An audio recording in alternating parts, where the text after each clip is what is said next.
நீங்கள் வாழ்க்கையில் இன்னும் முன்னேறவே இல்லையா? அதுக்கு காரணம் திறமை இல்லாதது இல்லை, நீங்கள் தினமும் செய்யக்கூடிய இந்த 7 பழக்கங்கள் தான். வணக்கம். நம்ம வாழ்க்கையில் முன்னேறணும்னா பெரிய விஷயங்கள் தேவை கிடையாது. நம்ம தினசரி செய்யக்கூடிய சிறிய சிறிய தவறுகளை கைவிட்டாலே போதும், நம்ம வாழ்க்கை முன்னேற்றம் அடையும். அப்படி உங்கள் வாழ்க்கையை அளிக்கக்கூடிய 7 பழக்க வழக்கங்களை இந்த வீடியோவில் பார்ப்போம். அதிகமாக மொபைல் யூஸ் பண்ணுறது. ஒரு நாள் 2 மணி நேரம் தான் மொபைல் யூஸ் பண்ணணும். ஆனால் நம்ம 6 மணி நேரம் 7 மணி நேரம் மொபைல் யூஸ் பண்ணணும். இது நம்ம ஃபோக்கஸ், ப்ரொடக்டிவிட்டி எல்லாத்தையுமே டிஸ்ட்ராய் பண்ணிடுது.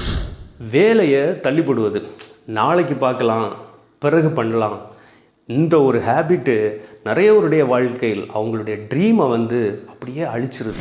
நெகட்டிவ் திங்கிங், அதாவது நான்லாம் ஒரு இதை செய்ய முடியுமா, இதுக்கெல்லாம் நான் செட் ஆகுவானா, இந்த ஒரு ஹேபிட் இருந்துச்சுன்னா சக்ஸஸ் எப்போவுமே உங்களை தேடி வரவே வராது. லேட் நைட்டு ஸ்லீப்பிங், நைட்டு லேட்டாக தூங்கும்போது நம்ம உடம்புல மார்னிங் எழும்பும்போது எனர்ஜியே இருக்காது. இதனாலே என்னென்னா உங்கள் ப்ரொடக்டிவிட்டி அவ்வளோவுமே லேசியாக மாறிடுது. ராங் ஃப்ரெண்ட்ஸு, அதாவது கூட இருந்தே குழி வெட்டுற ஃப்ரெண்ட்ஸ் நிறைய இருப்பாங்க. சிரிச்சுக்கிட்டே என்ன பண்ணுவாங்க, உங்களை பின்னாடி இருந்து இழுத்து விட்டுட்டே இருப்பாங்க. அந்த மாதிரி ஃப்ரெண்ட்ஷிப்பு தேவையே கிடையாது. கிளியர் கோல், அதாவது கோலே இல்லாத வாழ்க்கை டைரக்ஷன் இல்லாத ஷிப் மாதிரி, எங்கே போகுதுன்னு யாருக்குமே தெரியாது. நோ செல்ஃப் டிசிப்ளின், அதாவது டேலண்டே இல்லாத ஒருத்தவங்க கூட நல்லா சக்ஸஸ் ஆகிடலாம். ஆனால் டிசிப்ளின் இல்லாத ஒருத்தனால் சக்ஸஸ் ஆகவே முடியாது. இந்த 7 ஹேபிட்ஸில் நீங்கள் எதை செய்துட்ருக்கீங்கன்னு கமெண்ட் பண்ணுங்கள். ஆனால் முதல்ல அதை ஸ்டாப் பண்ணுங்கள். உங்கள் வாழ்க்கை தானாக மாறுங்க. வணக்கம்.